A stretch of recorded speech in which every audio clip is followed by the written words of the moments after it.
कल हमारी फिर लड़ाई हुई थी और मकसद ये नहीं है कि मैं लड़ाई शेयर कर रहा हूँ। मेरा वीडियो बनाने का मकसद ये है कि मुझे यूट्यूब पे ग्रो करना है और मुझे वीडियोस बनाना बहुत अच्छा लगता है। लेकिन अभी मैं एज़ स्टार्टिंग कर रहा हूँ तो मुझे इतनी शर्म सी आती है कि मैं कैसे कैमरा को फेस करूँगा और कैसे लोगों के कमेंट्स को फेस करूँगा और मैं क्या करूँगा, मुझे अभी यही पता नहीं है। फ़िलहाल नमस्ते, मेरा नाम है रघुवीर सिंह और हम अहमदाबाद में एक रेस्टोरेंट रन करते हैं जहाँ पे आपको यूपी और बिहार का खाना स्पेशली मिलेगा। हम यहाँ पे अभी रिसेंटली लिट्टी चोखा सर्व कर रहे हैं और मैं अभी आपको अपनी दुकान भी दिखाऊंगा। लेकिन ये दुकान मैंने बड़ी मुश्किल में चालू की है। 3 से 4 साल मैंने ज़ोमैटो में काम किया। ज़ोमैटो में काम करने के बाद फिर मैंने ये रेस्टोरेंट चालू किया। इसको रेस्टोरेंट नहीं, छोटी सी एक दुकान भी कह सकते हैं। ज़्यादा बड़ी दुकान नहीं है, छोटी सी एक दुकान है, इसको कह सकते हैं। लेकिन कहने का मतलब ये है कि मैं जब यूट्यूब इंस्टाग्राम में लोगों को देखता हूँ, उनको ग्रो होते हुए देखता हूँ, तो फिर मुझे ऐसा लगता है कि शायद मुझे बहुत ज़्यादा समय लग जाएगा ग्रो करने में, रेस्टोरेंट लाइन में ग्रो करने में। और अगर मुझे तेज़ी से ग्रो करना है, आज मेरी जितनी उम्र है उस उम्र में लोग है ना Lamborghini, Rolls Royal, BMW, Mercedes में घूम रहे हैं, मेरे से कम के उम्र के लोग। ये ग्रोथ मैं बता रहा हूँ सोशल मीडिया की। सोशल मीडिया में इतनी तेज़ ग्रोथ है। तो मैंने बहुत से काम किए हैं। अभी मेरी जितनी उम्र है, इस उम्र तक मैंने बहुत से काम किए हैं। आज के 2016 में मैं गया था मर्चेंट नेवी में। तो मर्चेंट नेवी में मैंने ट्रेनिंग की, 6 महीना की ट्रेनिंग की गोरखपुर में। 6 महीना की ट्रेनिंग करने के बाद फिर मैं चला गया कोलकाता। वहाँ पे ट्रेनिंग चली, ज़्यादा से ज़्यादा 2 महीने या 3 महीने की ट्रेनिंग चली थी वहाँ पे। वहाँ ट्रेनिंग करने के बाद, सारे सर्टिफिकेट लेने के बाद फिर पता चलता है कि अब अगर आपको किसी अच्छे से शिप में जाना है तो वहाँ पे 2 से 2.5 लाख रुपए और देना पड़ेगा, तब आपकी जॉब वहाँ पे कंफर्म लग पाएगी। तो ये पूरी क्लियर बात स्टार्टिंग में नहीं बताई गई थी और 1-2 लाख रुपया देने के बाद फिर इतना रुपये और मांगा जा रहा था ताकि वहाँ पे जॉब लग सके। और डॉक्यूमेंट्स मेरे सभी कंप्लीट थे, ठीक, खाली वहाँ प्लेसमेंट लेने के लिए वहाँ पे पैसा लग रहा था। 2016 के बाद फिर मैंने उस जॉब को नहीं किया। मैंने ये सोच के कि मैं इंडिया के बाहर नहीं जाऊँगा और मुझे नहीं करनी शिप में, तो मैंने उसको छोड़ा। 2016 के बाद फिर मुझे ईयर तो याद नहीं है, उसके बाद फिर मैं आ गया अहमदाबाद में मैंने तलाश थी बहुत से काम करने की कि मैं क्या करूं, किसको मैं कर सकता हूं, क्या करूं क्या नहीं करूं। और मैं बता दूं, अहमदाबाद में मेरे पिताजी रहते हैं, माँ रहती है, भाई रहता है छोटा। हमारा जो पहले से जो बिज़नेस है वो है पानी पूरी का। पिताजी पहले पानी पूरी किए थे, भाई भी अभी पानी पूरी कर रहा है रिसेंटली 2025 में। जो आज की डेट है वो है 11/15/2025। वो अभी मैं बैठ के जो वीडियो बना रहा हूँ। तो फिर मैं ऐसी तलाश में रहता था क्या करूँ क्या नहीं करूँ। तो फिर मैंने जो स्टार्टिंग में अहमदाबाद में 2017 या 2018 में टेम्पर्ड का क्रेज़ आया था। अहमदाबाद में लोग फुटपाथ पे टेम्पर्ड बेचते थे, जो मोबाइल में टेम्पर्ड लगता है ना उसको। तो मैंने देखा, एक नज़र में मुझे ऐसा लगा कि मैं इसको कर लूँगा। और मेरे पास 2 या 3 हज़ार रुपये बचे थे, तो 2-3 हज़ार रुपये मैंने लगा दिए और जितने भी ग्लासेस आए हैं मोबाइल के वो मैंने लेके और दुकान अपनी चालू कर दी है, जिसमें ना मैंने शर्म की ना मैंने कुछ किया और मैं फुटपाथ पे खड़ा होके मोबाइल के टेम्पर्ड बेचने लगा। तो मेरा 1500, 2000, 2500 इतना तक धंधा हो जाता था। फिर उसके बाद मैंने सोचा कि अभी मैं अहमदाबाद में हूँ और अगर इसको मैं अपने एरिया में ले जाऊँ कानपुर, जहाँ पे बहुत क्राउडेड एरिया है, तो मैं कानपुर शिफ्ट हो गया। कानपुर शिफ्ट होने के बाद मैंने उस टेम्पर को जब कानपुर में कल्याणपुर में बेचना चालू किया, तो कल्याणपुर में मुझे इतना याद नहीं है कौन सा वो जगह था, लेकिन कल्याणपुर था, इतना मुझे याद है। और वहाँ पे मैंने बेचना चालू किया, तो वहाँ पे ये मान लो ये बिज़नेस डबल हो गया।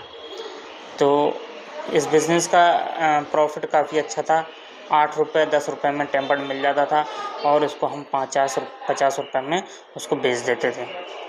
तो आप खुद सोच लो कि 8,000 की लागत, 8 रुपये की लागत और 50 में बेचना, तो कहीं ना कहीं बहुत ज़्यादा प्रॉफिट था इसमें।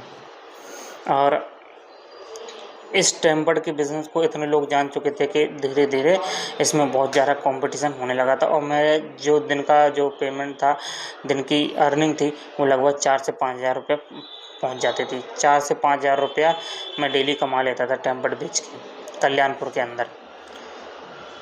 जब वहाँ पे हल्की फुल्की लड़ाई हुई और लड़ाई होने के बाद किसी की दुकान के सामने मैंने टेम्पर्ड लगाया हुआ था, उसने हटवा दिया और लड़ाई झगड़ा हो गया। लड़ाई झगड़ा होने के बाद फिर भी मैं नहीं माना, मैंने दूसरी जगह चेंज करके और दूसरी जगह लगा दिया। तो ज़्यादा से ज़्यादा 1 साल मैंने उस काम को किया होगा। 1 साल के बाद फिर मेरा धंधा काफ़ी डाउन हो गया। मुझे उसमें कुछ समझ में नहीं आया कि किस प्रकार से प्रोग्रेस करूं, किस प्रकार से क्या करूं। जितना भी रुपया कमाता था मेरे पास बचता कुछ नहीं था। समझ में नहीं आता था किधर जा रहा है पैसा, किधर नहीं जा रहा है। कुछ भी पैसा नहीं बचता था मेरे पास और सब मैं गवा देता था। समझ में नहीं आया कहाँ गवा देता था। तो फिर मैंने, जैसे मेरा धंधा डाउन हुआ 1 साल बाद, तो फिर मैंने उस धंधे को छोड़ दिया। उस धंधे को छोड़ने के बाद फिर मैं आया, कल्याणपुर में ही था। कल्याणपुर में उस धंधे को करते करते मेरी एक बंदे से मुलाकात हो जाती है। वो बंदा मात्र 3 फुट का था। 3 फुट का लड़का मेरे पास जब आया और मेरे से इस प्रकार से बात की कि आप ज़िंदगी में कुछ करना चाहते हो इसके साथ साथ। मैंने कि पैसा कमाने के लिए कौन मना ही करेगा, हर इंसान कमाना चाहता है। तो मैंने उन्होंने एक कार्ड दिया, मैंने कार्ड ले लिया। उन्होंने नाम लिख दिया, मेरा नंबर लिख दिया और उन्होंने कार्ड दे दिया। 3 फुट का लड़का, ये जिसकी ज़्यादा थी, मतलब शरीर से वो छोटा था। और अगले दिन ही संडे था, संडे को मेरे को इनवाइट किया गया। मैं गया फंक्शन में, मीटिंग में, और वहाँ पे मुझे नेटवर्क मार्केटिंग का प्लान दिखाया गया। जब मैंने नेटवर्क मार्केटिंग का प्लान देखा तो वहाँ पे मुझे ऐसा लगा कि मैं ये कर सकता हूँ। और इतना एक्साइटमेंट आ गया मेरे अंदर, इतना जोश आ गया, इतना जुनून आ गया कि बस ऐसा लगने लगा कि बस ज़िंदगी मेरी यहाँ से बदल ही जाएगी। बड़े बड़े सपने और अच्छा खासा इन्वायरमेंट, वेल ड्रेस अप लोग, बड़ी बड़ी बातें और सब कुछ मतलब बढ़िया था वहाँ पे। तो मैंने 500 रुपये देकर और वहाँ पे फॉर्म फिलअप कर दिया। 500 रुपये देने के बाद फिर वो बोले कि आपको एक पैकेज लेना है। पैकेज लेने के बाद फिर यहाँ पे मतलब आप काम कर सकते हैं। मैंने कहा ठीक है। तो 10,000 रुपये का जब पैकेज था, 10,000 रुपया मैंने जैसे तैसे लगाए और पैकेज लिया। पैकेज में पहले कपड़े मिलते थे तो मैंने कपड़े ले लिए थे, सूट पैंट ले लिए थे और सब मैंने इसी टेम्पर्ड की बिज़नेस से ही किया था। ले लिए थे, किसी से मांग के नहीं किए थे, सब अपने दम पे किया था और मैं ज्वाइन हो गया था। ज्वाइन होने के बाद मैं धीरे धीरे टेम्पर्ड का करता रहा। जब थोड़ा बहुत टाइम मिलता रहा तो फिर मैं जाता रहा मीटिंग में, थोड़ा बहुत सीखता रहा, क्या क्या बोल रहे हैं, क्या समझ रहे हैं, क्या होती है नेटवर्क मार्केटिंग, धीरे धीरे सीखता रहा। और धीरे धीरे सीखने के बाद फिर मेरा जो इंटरेस्ट है टेम्पर्ड की तरफ, वो टेम्पर्ड की तरफ जो इंटरेस्ट मेरा धीरे धीरे कम होने लगा। मतलब मैंने धीरे धीरे दुकान टाइम पे नहीं खुलता था और मेरा मन नहीं लगता था, धंधा नहीं हुआ, बैठा रहा, तो फिर मैंने उसको भी ऐसा लगा कि आज छोड़ दूँगा। तो धीरे धीरे मैंने उसको भी बंद कर दिया। इतना पैसा आ जाता था कि अपना पेट्रोल निकल जाता था और थोड़ी बहुत खाने पीने के खर्चे निकल जाते थे। और फिर मैं नेटवर्किंग में घुस गया। नेटवर्किंग में घुसने के बाद मैंने नेटवर्किंग इस प्रकार की बहुत मेहनत की और अपनी जो मेरे पास जो गाड़ी थी वो थी पल्सर को मैंने बहुत दौड़ाया, बहुत। और पैसे के लिए इतना मैं तड़पा हूँ कि मैं जेब में अगर 1 रुपया भी डला हो ना, तो 1 रुपया की जो हरी मटर की पाउच आती थी, पहले हरी मटर आती थी 1 रुपये की, तो उसमें ज़्यादा से ज़्यादा 15 से 20 दाने निकलते होंगे और चटपटे दाने रहते थे मटर के, उसको खा के भी काम चलाया। तो मतलब 1 रुपये भी जेब में नहीं था।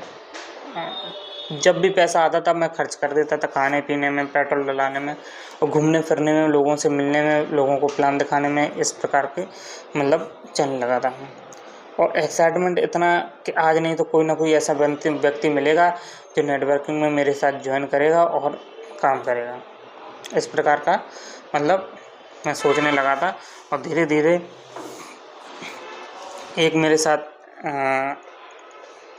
सीनियर थे, वो उस समय स्ट्रगल कर रहे थे और स्ट्रगल करने के बाद उन्हें एक काम की ज़रूरत थी कि कोई काम मिल जाता ताकि मैं पार्ट टाइम नेटवर्किंग भी करता रहूं और पार्ट टाइम इसको करता रहूं। तो जो मेरा टेम्पर्ड का काम था मैंने उनको सौंप दिया था कि भाई लो तुम करते रहो और मेरे को 100-200 रुपये डेली के देते रहना।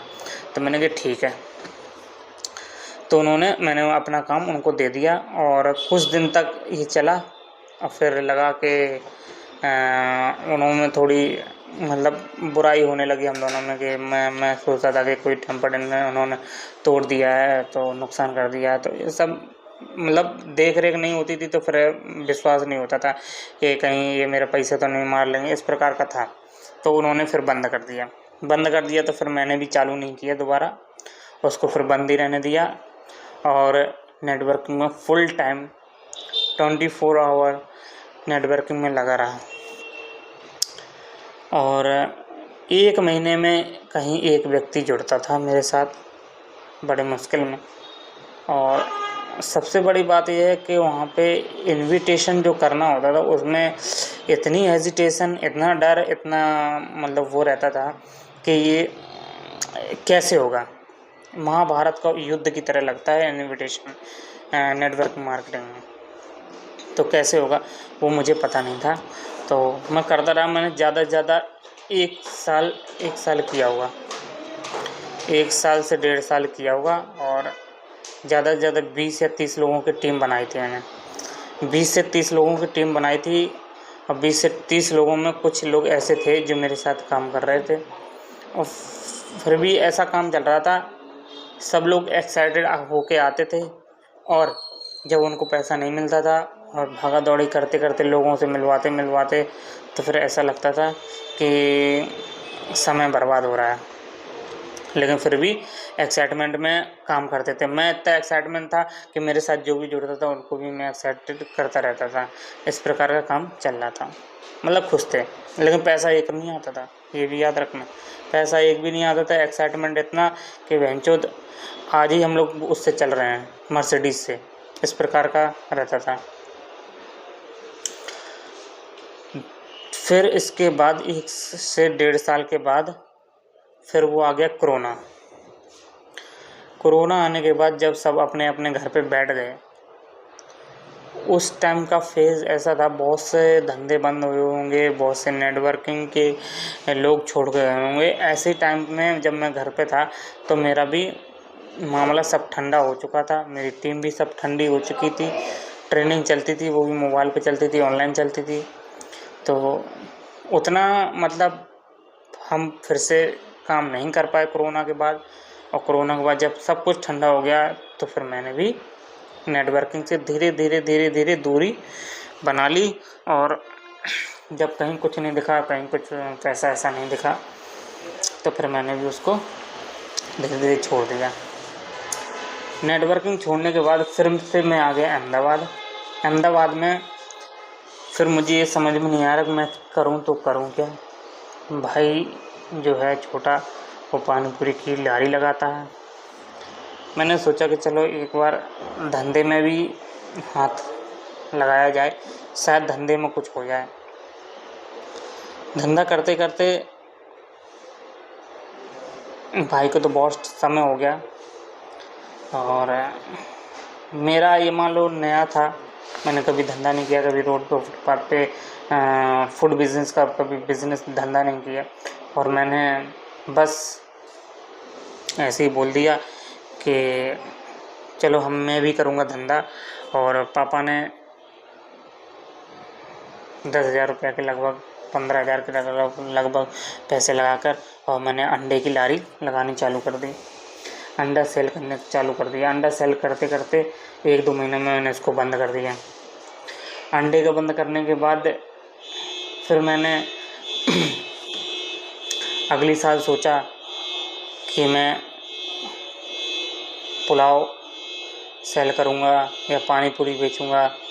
तो फिर मैंने पुलाव बनाना चालू कर दिया। वो भी नहीं चला, मैंने वो भी बंद कर दिया। पुलाव बेचते बेचते धंधा इतना भी नहीं होता था कि मुझे 100-200 रुपये मिल जाएँ। 100-200 रुपये के लिए भी मुझे 5-6 घंटे खड़े होने पड़ते थे।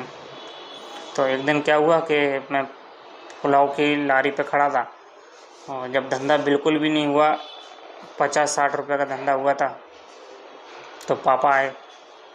पापा ने बोला कि 1 प्लेट पुलाव लगा दो। मैंने लगा दिया और पापा पैसे देने लगे। जब पापा पैसे देने लगे तो फिर मेरी आंखों में आंसू आ गए, और मैं भगवान से ही पूछा कि भगवान, ये कैसा दिन दिखा रहे हो तुम कि बाप से ही पैसा लेना पड़ रहा है।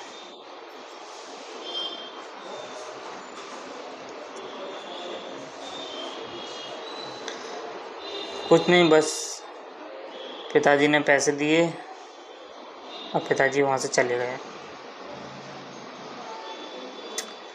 फिर मुझे समझ नहीं आया, मैंने कहा कि मैं ये भी काम बंद कर दूँगा। मैंने पुलाव को ही बंद कर दिया। पुलाव को बंद करने के बाद फिर मैंने पानी पूरी लगानी सोची कि पानी पूरी कर लूँगा, कि मैं भाई पानी पूरी का वो करता है, इसलिए मैं पानी पूरी का कर लूँगा, तो थोड़ी बहुत मदद मिलती रहेगी। वो भी लगाया, वो भी बंद कर दिया। तो इतना काम करने के बाद सब कुछ बंद कर दिया। फिर मैं 2020 या 21 में 2016 से 4 साल ऐसी भटकते भटकते 2020 में मैंने पल्सर को बेचकर प्लेटिना ले ली। और अहमदाबाद में मुझे पता चला था कि नौकरी है ज़ोमैटो की, जहाँ पे खाना उठाना है रेस्टोरेंट से और कस्टमर को देना है, ये करना है बस गाड़ी चलाते चलाते। और गाड़ी चलाने का मुझे बहुत शौक़ था, मैं गाड़ी चलाने में। फिर मैं अहमदाबाद आ जाता हूँ प्लेटिना गाड़ी को लेकर।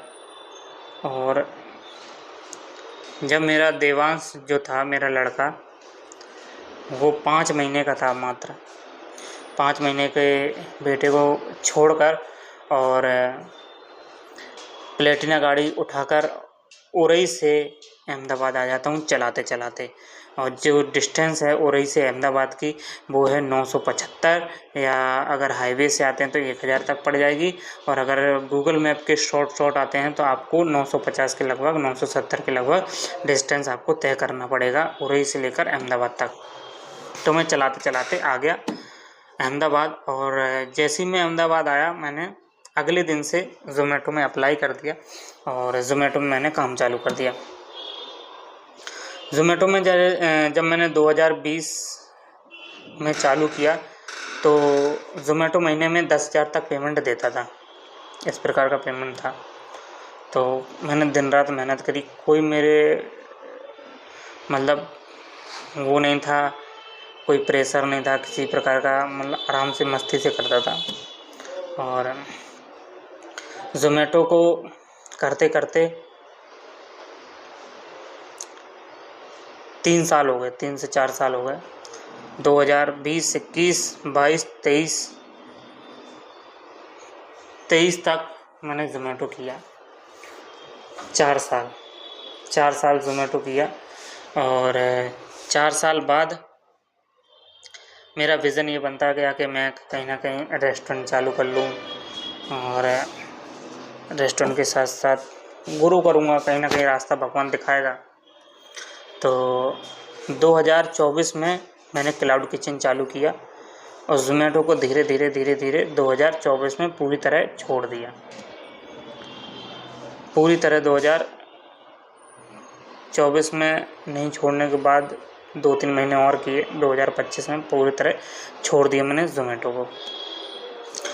ज़ोमैटो के साथ साथ मैं अपनी मैडम को भी यहाँ पे शिफ्ट कर लिया था, बेटे को भी शिफ्ट कर लिया था। यहाँ पे हम लोग रहते थे अच्छे से और खूब मेहनत करी और मैंने रेस्टोरेंट चालू किया। एक ओला गाड़ी भी ली जो बिगड़ गई है फ़िलहाल, तो बैटरी उसकी पूरी बिगड़ गई है, पूरी घर पे खड़ी है ओला। और जब ओला बिगड़ गई तो फिर प्लेटिना जो थी, प्लेटिना भी एक बार उसका इंजन बन चुका है और उसको भी मैं अब ज़्यादा नहीं चलाता। ज़ोमैटो छोड़ दिया जब से मैंने रेस्टोरेंट चालू किया 2025 में। अभी तक मैं ज़ोमैटो में नहीं गया हूँ। जनवरी में 2025 जनवरी में थोड़ा बहुत गया हूँ, लेकिन जब से फरवरी से मैंने ज़ोमैटो में नहीं गया और मेरा मन ही नहीं लगता है कि अब मैं ज़ोमैटो में जाऊँ और राइडिंग करूँ। ये नहीं लगता है, अपने रेस्टोरेंट को ग्रो करने में लगता है। फ़िलहाल अभी की जो डेट है मैं अभी आपको दिखा दे रहा हूँ। ये पहले आप डेट देखिए। ये पीछे नहीं होगा क्या? पीछे नहीं हो रहा है, मैं कैमरा ही को पीछे करके दिखाता हूँ। देखिए ये लैपटॉप रखा है और इसमें शायद आपको डेट दिख जाएगी।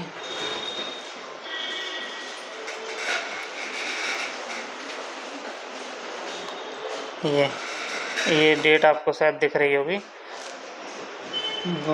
11/15/2025। ये यहाँ पे 11/15/2025 ये डेट है। और 2025 में फिर मेरा मन ये कह रहा है कि इस रेस्टोरेंट को बंद कर दूँ और मैं फुल टाइम यूट्यूब पे उतरना चाहता हूँ और फुल टाइम यूट्यूब पे काम करना चाहता हूँ, अपनी ज़िंदगी को जीना चाहता हूँ।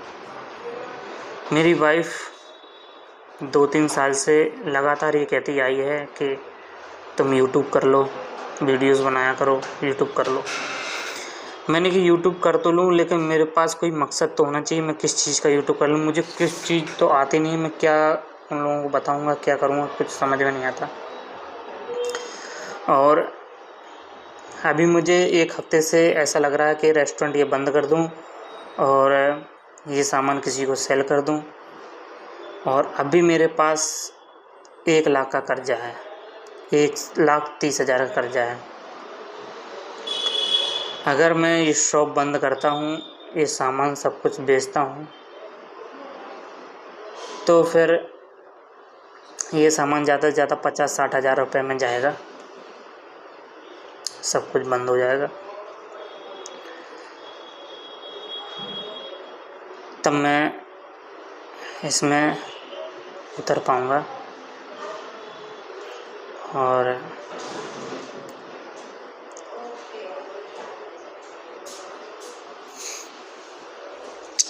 तब मैं यूट्यूब में मतलब अच्छे से काम कर पाऊँगा। ये जर्नी मुझे खुद समझ में नहीं आती, मुझे ज़िंदगी मेरी कहाँ ले जा रही है, कहाँ नहीं ले जा रही है। और वीडियो काफ़ी बड़ा हो गया, 20 मिनट का वीडियो हो गया, काफ़ी बड़ा वीडियो हो गया। और इन्हीं सब बातों को ख़त्म करते हुए मैं इस वीडियो को बंद कर रहा हूँ। और मैं खुद यूट्यूब पे ग्रो होना चाहता हूँ, सोशल मीडिया पे ग्रो होना चाहता हूँ। और मैं आज के 10 साल बाद मैं अपने आप को ये देखना चाहता हूँ कि मैं कहाँ पहुँचा हूँ और मेरे कब 1 मिलियन फॉलोअर्स हो सकते हैं। मुझे इतना विश्वास है कि मैं 1 मिलियन फॉलोअर्स मैं 1 साल के अंदर कर लूँगा, इतना मुझे विश्वास है।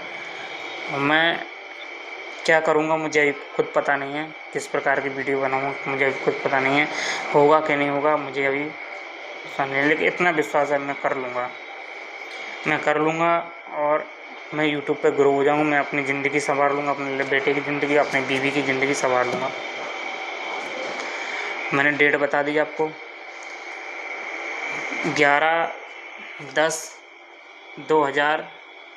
15/11/2025 15/11/2025 ये डेट है, मैंने आपको लैपटॉप में दिखा दी है। तो आज के 2035 में देखते हैं कि मैं कहाँ पहुँचता हूँ। 2035 में हम देखते हैं कि मेरी लाइफ किस प्रकार की होती है। मैं वीडियो यहीं पे अपनी पोस्ट कर रहा हूँ। वीडियो अच्छा लगा हो तो लाइक करना, सब्सक्राइब करना। धन्यवाद।